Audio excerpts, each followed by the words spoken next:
Now, a massive global energy shock is rippling across economies after Iran's move to shut down the Strait of Hormuz, a route that carries nearly about 20% of the world's oil and LNG supplies.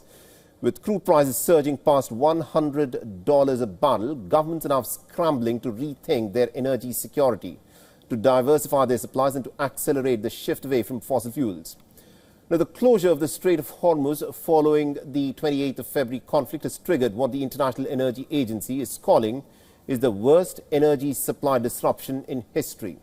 And this marks the third major energy shock of the decade after the COVID-19 demand crash in 2020 and the Russia-Ukraine war in 2022.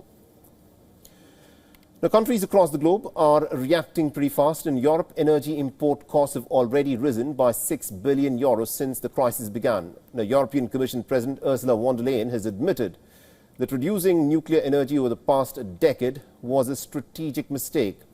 The European Union is now offering about €200 million in guarantees to revive nuclear investments, while also working on subsidies and tax breaks to shield consumers. In Asia, the impact is even sharper. The region relies heavily on West Asian fuel, and countries like Japan and Taiwan are now reconsidering nuclear power. Taiwan is even reviewing the restart of the recently shut nuclear plant. Meanwhile, China, the world's largest energy consumer, has taken some emergency steps, cutting refinery output by nearly 10% and banning fuel exports and relying on strong reserves and a grid that is already over 50% powered by renewables. Now, electric vehicles now make up more than half of the new car sales in China, helping cushion the blow. Now, globally, the governments are also releasing record emergency oil stockpiles and urging energy conservation at the same time. Countries are diversifying, suppliers expanding strategic reserves and also accelerating investments in renewable and in nuclear energy. In the United States, which is less dependent on West Asia imports, the focus is on stabilizing global prices.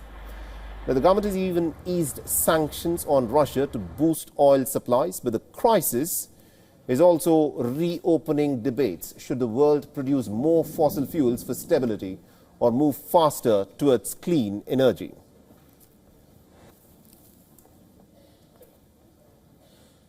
For all the latest news, download the WION app and subscribe to our YouTube channel.